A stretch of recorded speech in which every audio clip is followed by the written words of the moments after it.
I have nieces, and every day of my life, I think about what inspiration do I want to be for them? Not in a conceited way, but I'm working, I don't get to visit them as often. We live far apart. What I know I'm not supposed to worry about what people think about me, but what do my nieces think about me? When they see me out here doing all these things, do they think, "Oh, she's too busy, she doesn't care about us?" Or she are they like, "My Aunt KJ gets to do these cool things. She was just here and here. I saw her on the TV. She spoke at this university. She wrote a book." Like I hope they see the big life that they have. And I think that's what moms and aunts, and female, just counterparts of anyone of the younger generation, we're so worried about if I work and I pursue my dreams, it's taking time away from my kids. It's taking time away from my family. I'm not being a good mom. I'm not being a good friend. I'm not being a good whatever.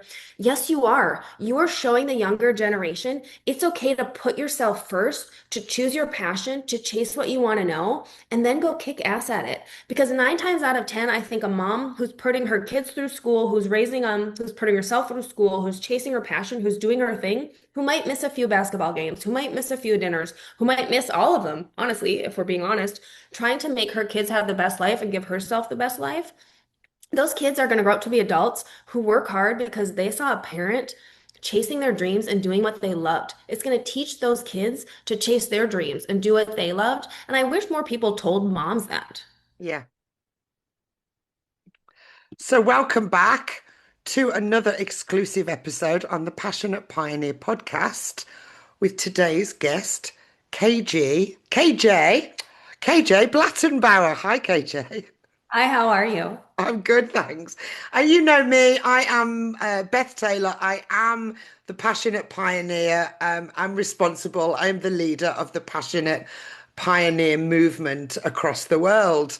So today we are interviewing KJ. So we're exploring the sacred intersection of visibility and joy.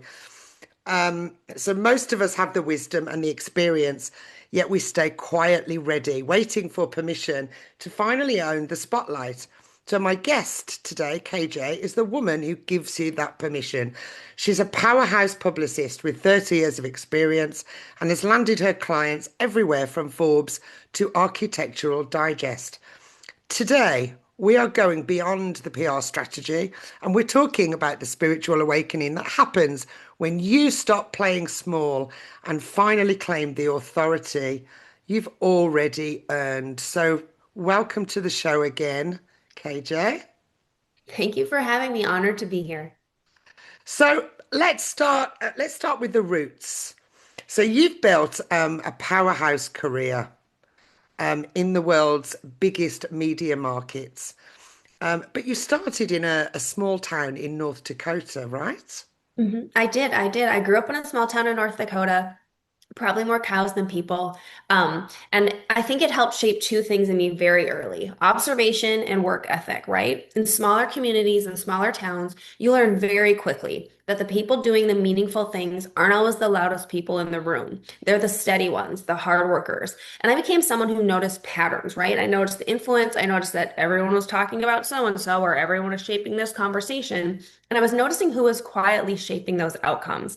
And that naturally led me to behind the scenes of what was really going on. What I didn't realize is at the time growing up, people's perceptions, how small town word talk, how rumors traveled, all of that fascinated me. But what I didn't realize at the time was that I wasn't just supporting other people's visibility. I was studying how recognition forms. And it was the best crash course in how do you promote things? How do you pitch things? How do you tell stories people actually want to hear? Yeah, people love stories, right? They It's it's do. the They it's the do. foundation of businesses, isn't it, these days? You know, people, every major brand I see tells a story. Right, right. Well, I mean, because you don't want to do, like, look, I love Coca-Cola. I don't really care about Coca-Cola, the company, but if Coca-Cola has the cute little bears in their ad, or like an actor or an actress I like, you want to do business with people you know, you like, you trust, you want to be around. And I think the human aspect of it, the story of that, is why I never worry about the robots taking over. Right. Well, they're not going to take over, but they will be gradually integrated. But Hey. of course, they can't think and, spontaneously, create like Right. humans can. And I Right. think that's what people need to understand, right? About robots. So that was a good beginning for you then, right? With the in the small town when everybody's talking and gossiping for a want of a better word, right? Right. I mean, look, there's a saying that everyone dies famous in a small town, and it's true. You could do something 1 minute, it's going to travel across town faster than you could imagine. And I think it's really good about one, what are people's perception of me? Not in an insecure, oh my gosh, everyone's talking and thinking about me way, but just like, okay, if this is who I want to be, if this is how I want to be perceived, and I do this, does it work? Do they repeat it? What's the telephone game? I think it's a very valuable lesson that I wish I would have appreciated when I was younger. But I mean, you're younger. How do you know that that's going to be something you're going to use later on in life? But I think it's just it was a fascinating study in humanity that I see time and time again. Now, not that you should always revisit the past, but I think the reason some people are so amazing at their career is because they're literally healing their inner child as they're going through the stages of becoming what they want to be when they truly grow up. And I just love that. Yeah, when we look back, we can see what shaped us, right? Yeah, Um, definitely, definitely. like the saying goes, what doesn't kill you makes you stronger, right? Exactly. Exactly. I mean, for almost 30 years, I've built other people's platforms for them, right? Professionally, that has given me extraordinary perspective. I've sat inside the mechanics of what reputation is, what makes it, and what takes it away. I watch what makes someone really trusted. I've watched what makes someone be remembered. Spiritually, though, there's a quiet cost to always being the architect and never stepping onto the stage myself, right? Eventually, you realize you're not only meant to build the rooms, you're meant to speak inside them. You're meant to teach other people. You're meant to help others. And I think that's been a really interesting concept for me I always wanted to be behind the camera and in promoting my book and doing new things and trying to help my clients, challenging myself to step in front of the camera to be one of my clients. It's been eye-opening. It's a whole different experience. It's really funny because I was just speaking to one of my clients today, and it's the same thing. I said, "Well, you are the face of your business now. You can't really be behind the scenes. You've got to step forward because you've got a voice and you've got something to say that's important, right?" True, Um, true. There is a real joy in being behind the scenes, right? Though, but there's that quiet awareness that you understand something deeper about, well, for me, it's visibility than most people I was working with. And eventually that awareness became a responsibility I had to share at some point. But at some point, insight stops being something you want to keep private, keep behind the scenes, and it becomes something that you're meant to share. And I think if we could all have our way, we'd stay a little bit behind the scenes. No one wants to be the face of a brand, but But we it's like get there. the Wizard of Oz, right? It's the woman behind the curtain, right? Who's Mhm. who's really pulling the strings and doing the work. Because the work, it's the masculine and the feminine energy, isn't it? The masculine energy is the doing the work behind the curtain, and then you have the feminine energy, which is the softer approach, which is the authenticity and using your voice and saying, "Hey, look, here I am."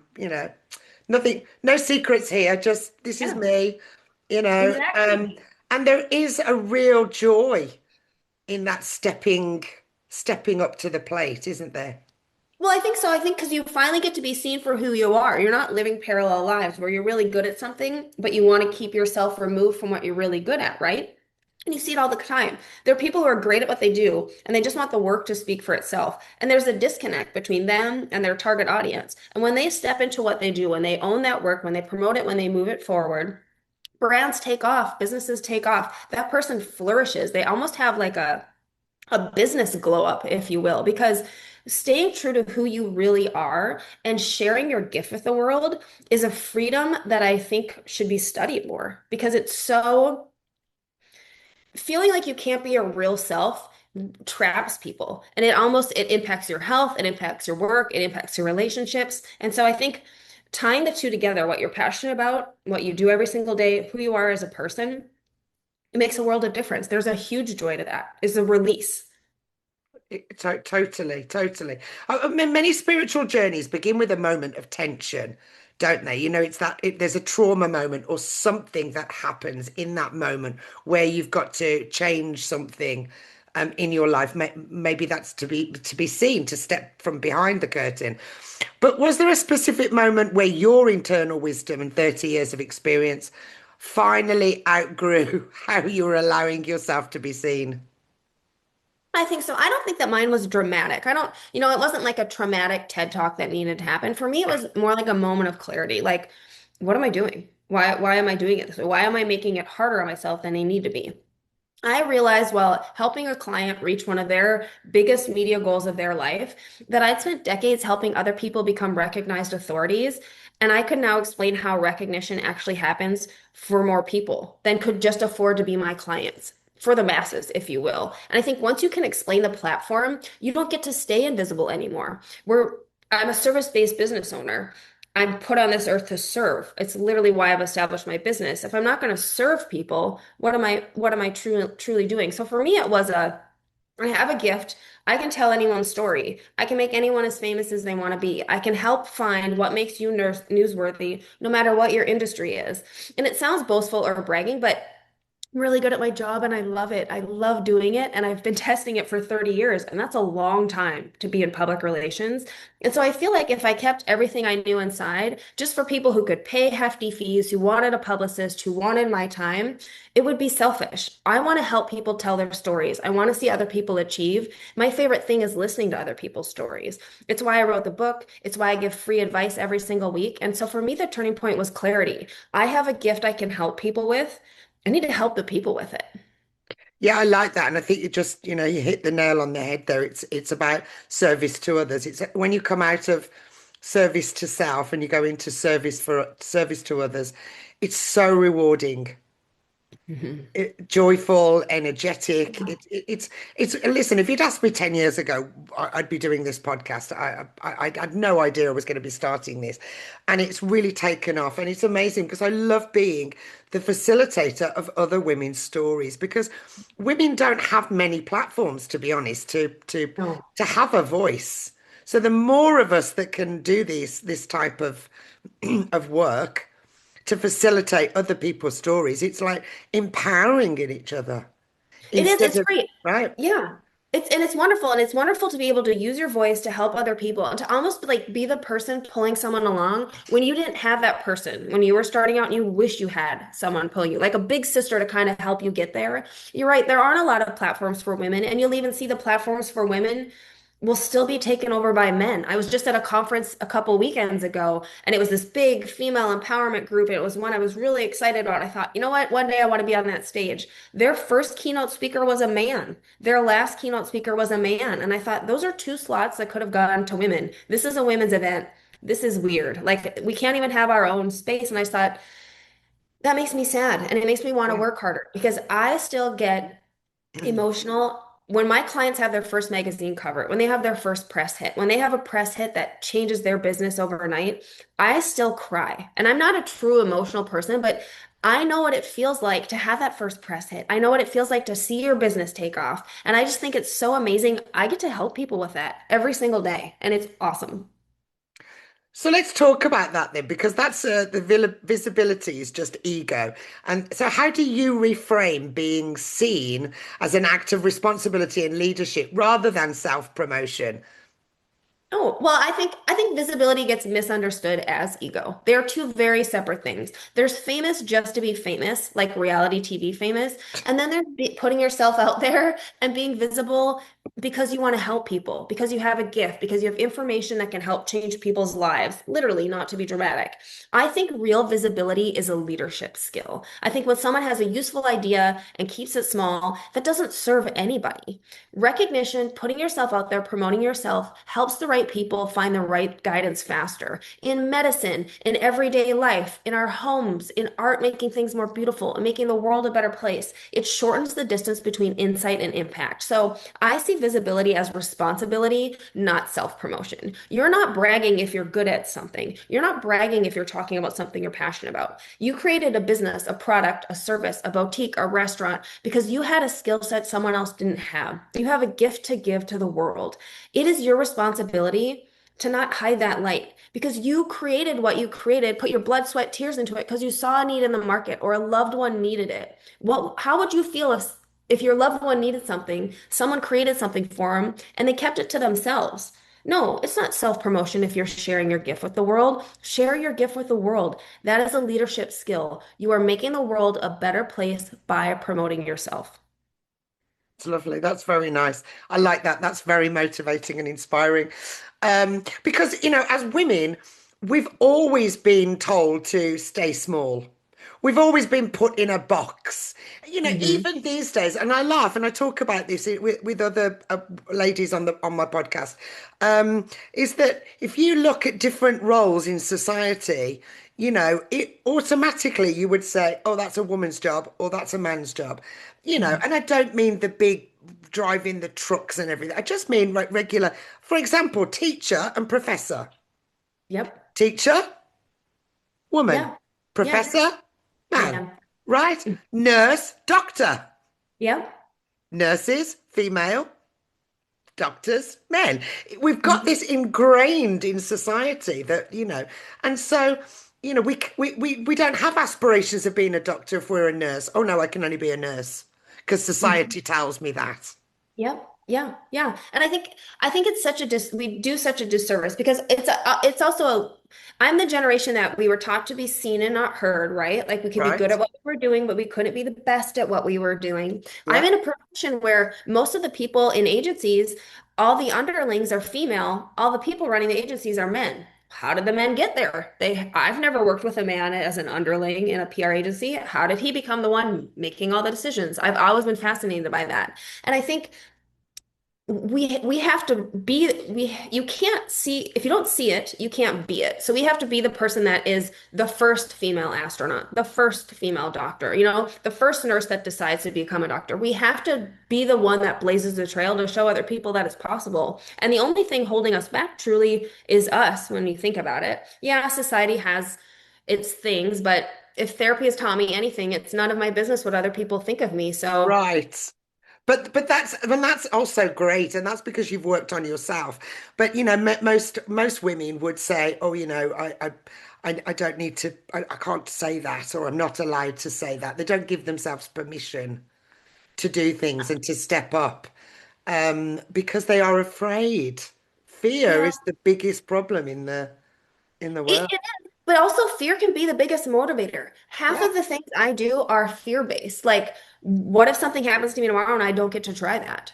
Or, what will I think of myself if I don't do this? It's a reframing a mindset. Just like ego versus leadership when we talk about visibility, I think fear can be the same way. It can be something that keeps you from doing something or can be the thing that pushes you forward. And I think you have to set it up for what do I truly want to do with my life? And I wish every woman would ask herself this, like really truly get quiet, find space, make time, journal about it if they have to, as long as it takes. What do I really want to do with my life? Not what my parents think I should do, not what my husband or partner thinks I should do, not what people pleasing me thinks I should do, or what I think is best for my kids. Like, what do I really want to be when I grow up? What do I really want to do, no matter what that growing up is? Because I think when you're a woman and you get into your 40s, your 50s, your 60s, so many great female entrepreneurs we all look up to didn't start till their 40s because they were waiting for permission for someone else. And I think when you get 4 decades into life, you just stop caring about what other people think and you only care about what you want to do for yourself. And I love that for women. I wish we Yeah. started sooner. But I love that. My friends in their 40s are doing amazing things. I have loved my 40s. And honestly, I can't wait for my 60s because if I care so little about what people think about me now in my 40s and I'm trying all the things, my 60s are going to be like a revival of who I am as a person. I literally cannot wait. Yeah. My inner Stevie Nicks will finally come out. And so I think I wish everyone felt that way. I know what it's like to be put in a box. I know what it's like to feel like you need permission to go do great things. It's a large part about how I set up my business. It's why I wrote my book. Everyone has an amazing story. They have something in them. They have a gift. They just have to decide what that is. What do they want to be known for? Who they truly are as a person. Every single person has an amazing story, and every single person can be great. They just have to allow themselves to. And That's why I call my book pitch worthy. I think everyone is worthy of news. You're worthy of a story. You're worthy of pitching yourself. We all have it in there. So it's half pep talk, it's half how to promote yourself because I think we all both, especially women, need help in both areas. How do I promote myself when I'm ready? Where's the permission so I can do it? Absolutely. And I think you're absolutely right with the Gen X with Gen Xers and the Gen Xers. I feel that as we're leading the way, really, we're leading the pack. We're doing it we've done it the hard way. Of We course. didn't. I didn't start until my 40s. I completely changed my career, decided to work for myself and change everything, get out of the corporate industry. Um, and so for me, that you're absolutely hit the nail on the head with me. 40s was it for me when I decided that's it. I'm giving myself permission. Hmm. And and therefore we can lead by example. We are pitch worthy, the Yes. title of your book, right? We are pitch Yes. worthy. And we are worthy because we've been, so we are, leaders of the, to support the women coming up behind us, the next Yeah. generations, right? They can say, oh, look, mummy did it or auntie did it, or, if they can do it, I can do it.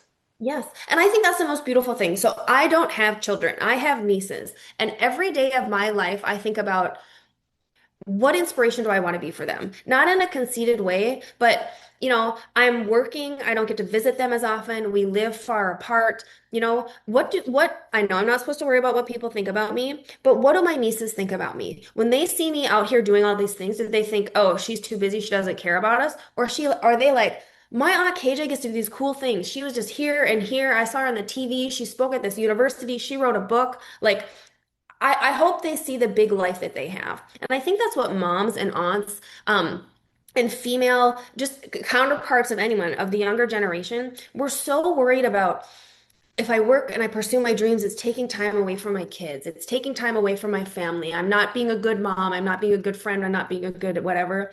Yes, you are. You are showing the younger generation it's okay to put yourself first, to choose your passion, to chase what you want to know, and then go kick ass at it. Because nine times out of 10, I think a mom who's putting her kids through school, who's putting herself through school, who's chasing her passion, who's doing her thing, who might miss a few basketball games, who might miss a few dinners, who might miss all of them, honestly, if we're being honest, trying to make her kids have the best life and give herself the best life. Those kids are going to grow up to be adults who work hard because they saw a parent chasing their dreams and doing what they loved. It's going to teach those kids to chase their dreams and do what they loved. And I wish more people told moms that. Yeah. Yeah, I'm not a mom. I'm an auntie, but I hope I'm inspiring my nieces and nephews, and to say, look, you can do it.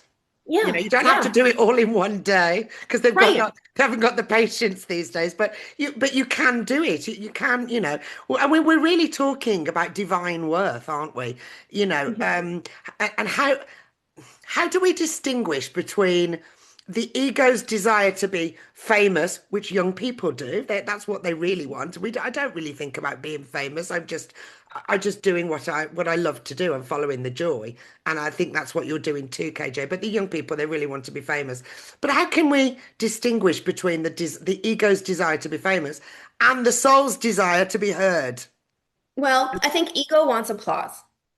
All the applause, all the attention. It doesn't matter if it's good or bad, just all of it, right? And I will lump that into reality TV is the best concrete example I can give of that. Love them or hate them, reality TV stars thrive off the attention they're getting. So ego wants applause. Purpose, your soul, it wants clarity. It wants to know that you're being seen for who you truly are, what you're truly passionate about. And there's a big difference between wanting attention and wanting your idea to travel farther than you can take it on your own. When visibility is aligned, it doesn't feel performative. It doesn't feel like an act. It feels like alignment. It feels like you're finally sharing your passion with the world. Ego can't handle that. That's not what ego does. When your soul is aligned, you can see the visibility. It matters. You're showing up in the right place. You have building the right community. You're interacting with the right people. Ego is just all of the likes, attention, shares. It's very hollow. It's very lonely. It's why you see a lot of people who are famous and have all the money in the world turn Right. to drugs or alcohol or some other vice Yep. because it's ego, fame for ego's sake is very soul sucking and it's very hard. But purpose and visibility that ties into who you are as a person and for your soul, it feeds you every day. It energizes you. I mean, public relations is truly a young person's game. No set schedule, no set hours, always one of the most stressful professions. You're dealing with other people's wants, demands, hopes, dreams. It can really, really suck you dry. Most people don't make it 5 years. Very few make it 10. I've made it 30. And that's because Yeah. my soul is aligned with what I want to do. I love what I do every single day. Every single day. So that's the fuel that you tap into then because you love, you love what you do. Because after 3 days, how do you keep that passion going? And it's because it is what you love to do. That is the joy for you.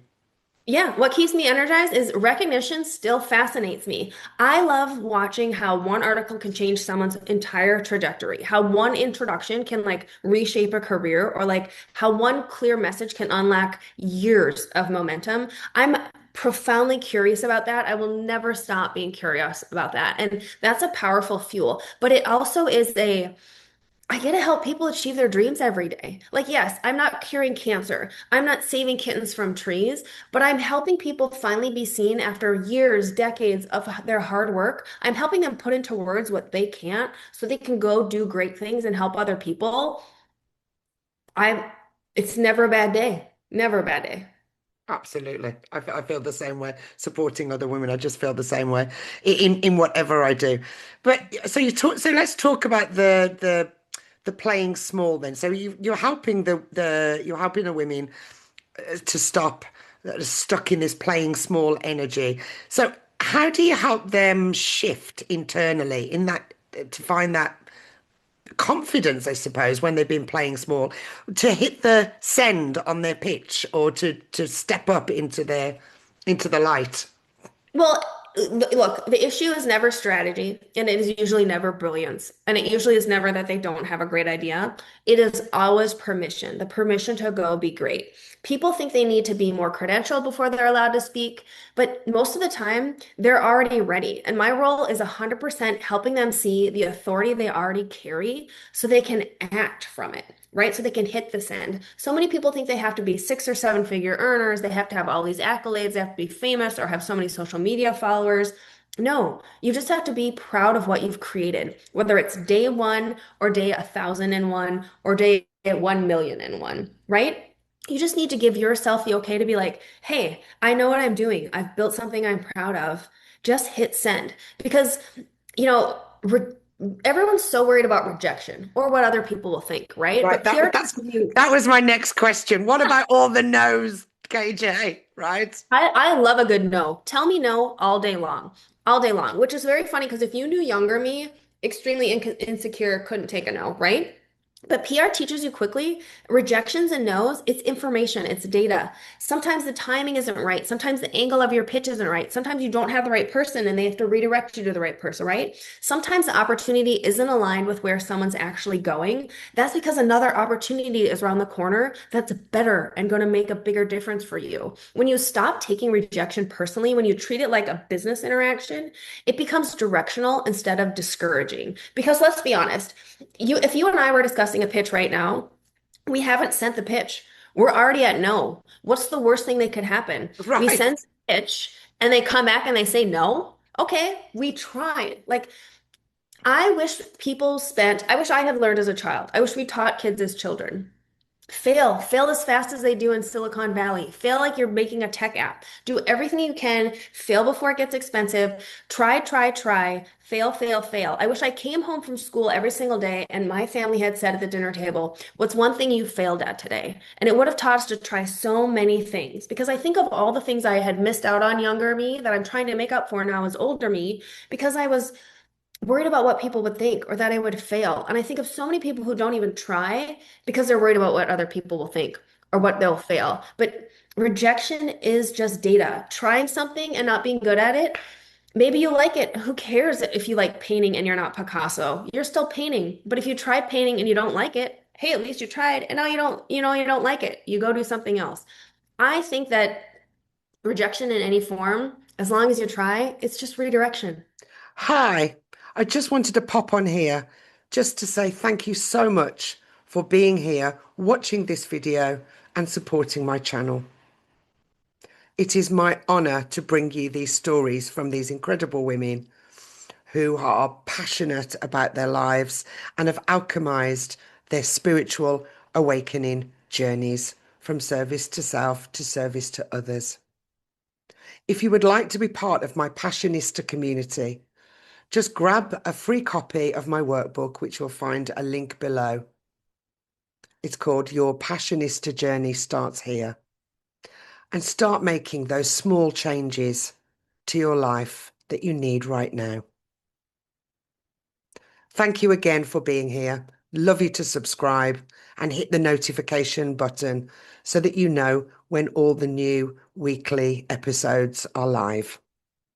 Thanks again, Passionista. Much love and joy. Now let's get back to the interview. Yeah. And I do think that the metrics and, you've got to have so many followers and you've got to have this and this and this and this and a website and this, and you've got to have all of these things before you can hit the send is Mhm. absolutely not true.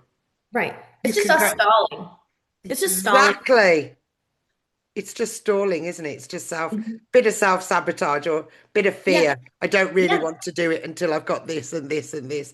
But you could Mhm. continue on this and this and this and still not send, right? Still Right. I not mean, the send. water doesn't get any warmer the longer you wait to jump in, right? Just jump. You'll figure it out. When I left corporate America, I did not have a plan. I did not have savings. I did not know what I wanted to do. I didn't even want to start my own thing, but I didn't want to be in corporate America anymore. I had a really bad review, and in a flaming rage of bad decisions, I quit my job and I had nowhere to go. If you leap, a business was born out of it because I had to figure out a way to support myself, right? And I went from not knowing what I was going to do to a profitable business in 7 days. Fear is a great motivator, but also is opportunity. If you leap, the net will appear. And I think Yeah, you just have to try. yeah. Well, that's the divine, isn't it? That's the divine timing stepping in. Because the Hmm. universe is, if you've had enough, you've had enough. And if Yes. and actually if you probably hadn't have quit, the universe would have, found a way that you maybe your job was no longer available or something would Right. happen.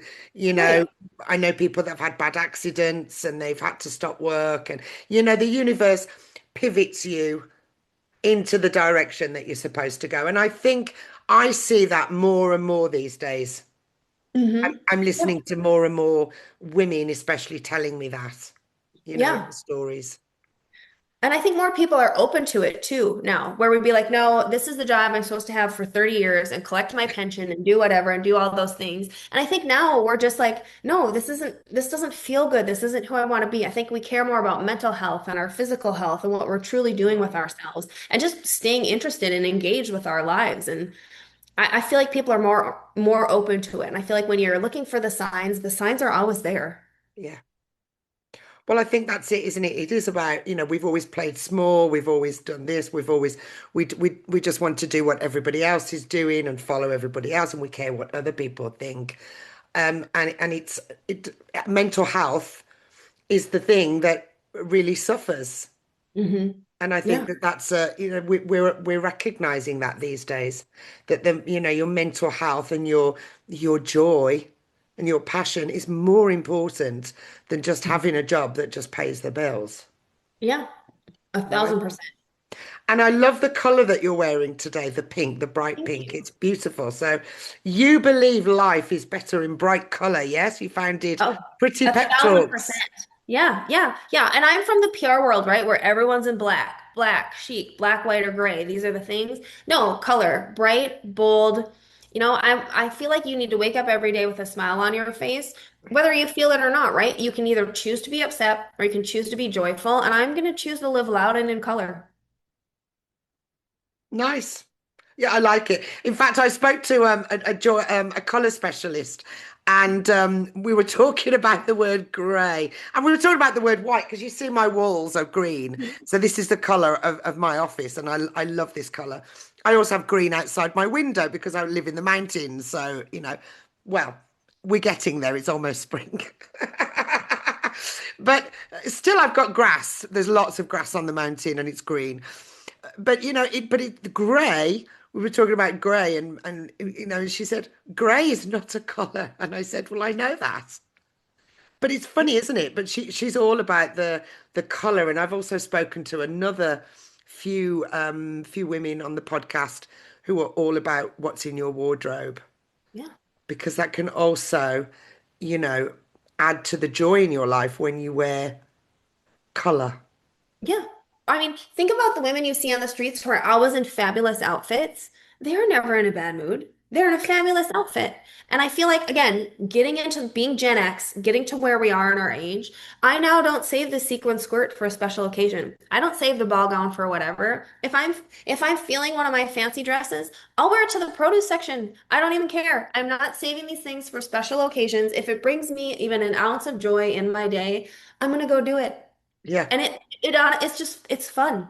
Though like even to the airport, all of my friends give me so much crap. I travel so often. And they're like, I don't understand why you don't just wear athleisure to work out. Athleisure to, you don't look like you're working out. Everyone's in athleisure. You're going to fly, like just be comfortable, just be whatever. And I'm like, I'm a dress person. Like I hate pants. They're leg prisons. Like no, if I'm gonna work out, I'll wear athleisure. If I'm gonna travel, I want to look put together. And they're like, but it's an airport. And I say, it still has a runway. Every moment is a fashionable moment if you want to make it a fashionable moment. And life is just so much better lived in color.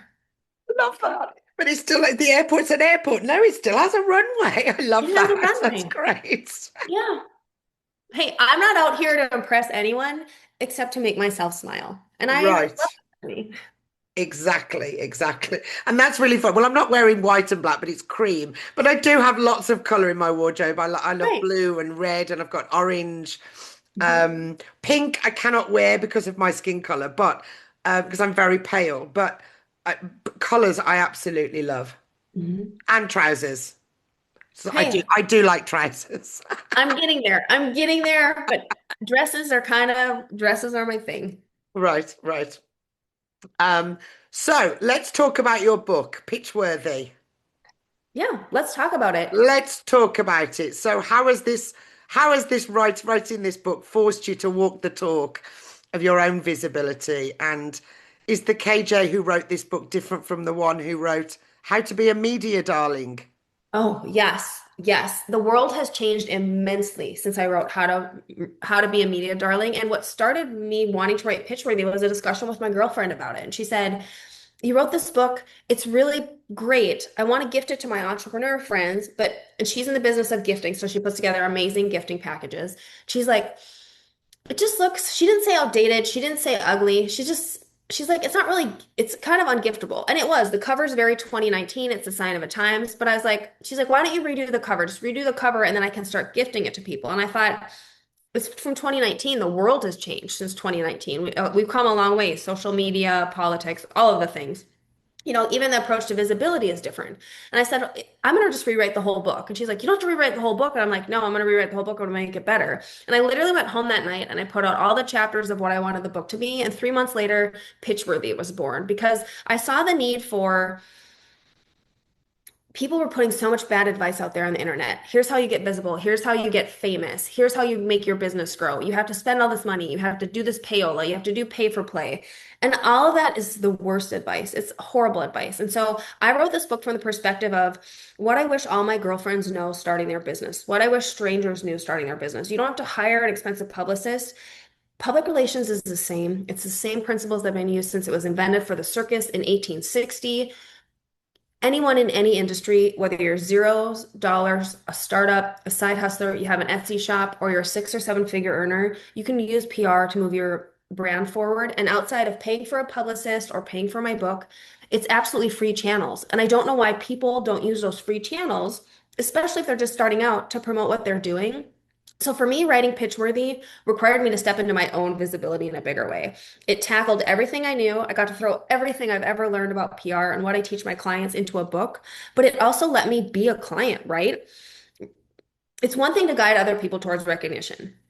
It is another whole beast to claim your own perspective publicly and say, this is what I believe, this is my stake in the sand, this is how authority forms.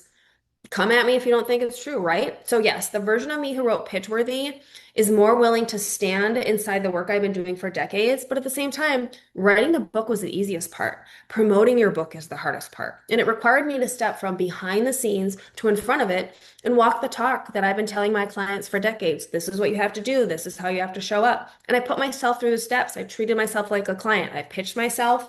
I put myself on a podcast tour. I forced myself to go out and do a book tour, which was amazing. And all of these things have helped me not only grow as a professional, but as a person. And it has been the best 6 months that I have ever had in my 30-year career.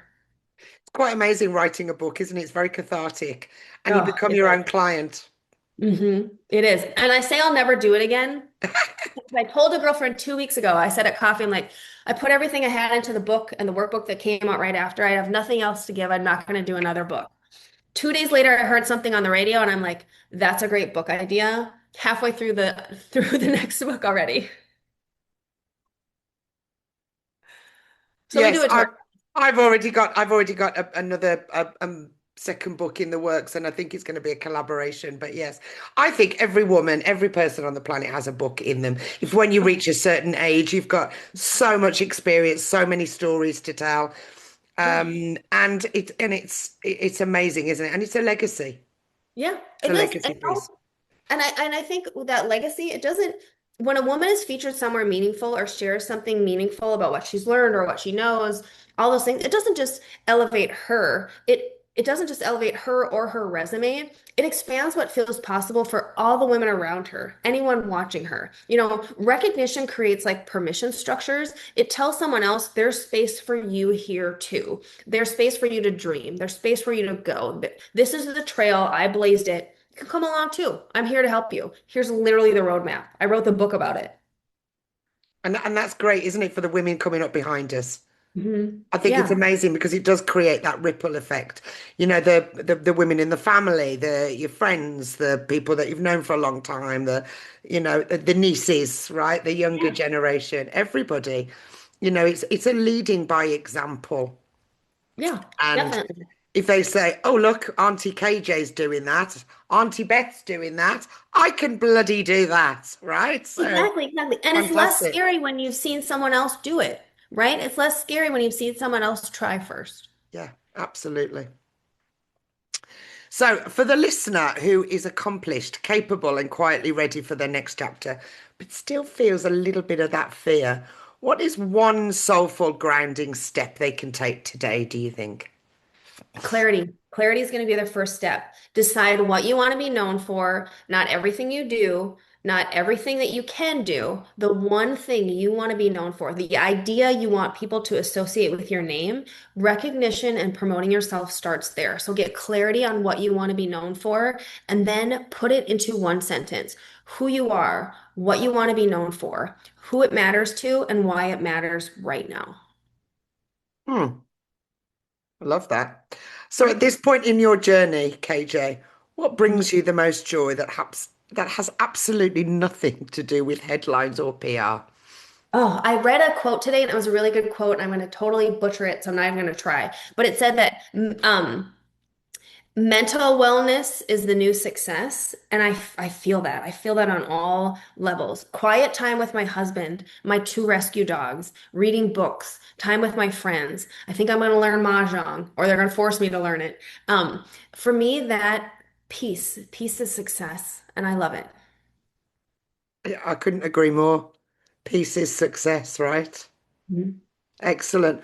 So, I have two final questions for you. Excuse me. If you could go back to Mhm. that quietly ready version of yourself 30 years ago, the one who thought her only job was to hold the light for others and stay behind the curtain, um, Mhm. what would be one truth that you would whisper in your ear about the joy that was waiting for you on the other side of being seen? I don't know why, but this one always makes me really emotional. And I think it's you're not only meant to hold the light for other people, and you're not meant to stay small so you don't dim their light. You're allowed to stand in the light too. You're allowed to own the spotlight for yourself. And when you do, it won't take anything away from the people you love or you supported or you also want to help shine. It will actually help more of them because they see you doing it. Oh gosh, you got to stop crying because I'm going to I start know, crying too. right? Sorry, it just came out of No. nowhere. But I truly love that question. I think I wish someone had told younger me, or I'd given younger me more permission. Just be who you are and let them talk and don't worry about it. You are going to go do great things or not do great things if you don't want to, but you're going to do the things that you are meant to do no matter what box they put you in, no matter what society tells you should be your pink work versus blue work or what your career should be because this is what you're good at, right? Only you know what you truly want to be. Go chase that thing. You aren't meant to hold the light for other people. You need to stand in the spotlight too. Yeah, that's just wonderful. It really is. It gives me goosebumps when when we talk about the holding the light for others and stepping up and being the guiding light, right? Yeah. It's amazing. Where can listeners find you and learn more about your work, KJ? They can find me on my website, hearsayypr.com. That's HEARSAYPR.com, or through my book, Pitchworthy, which is available on Amazon or anywhere books are sold. Fantastic. A million thanks to KJ for joining me today. Thank you, KJ. Oh my gosh. Amazing, amazing, Thank you. amazing. And thanks to our audience for hanging out with us. We hope you found it joyful and empowering. And you can find anything you need to know about either of us in the show notes below. So until next time, this is Beth and KJ signing off. Thank you. Wow, another powerful Passionista conversation. I hope that this guest's journey, experience, and story has inspired something deep within you. Remember, it's about following the joy moments in your life. It's a beautiful dance with the universe. If you would like to dive deeper into your joy journey with me, you will find all the links below this video, including a link to a free workbook that will help you to start your joy journey. And until next time, Passionista, I'll say goodbye. Much love and joy.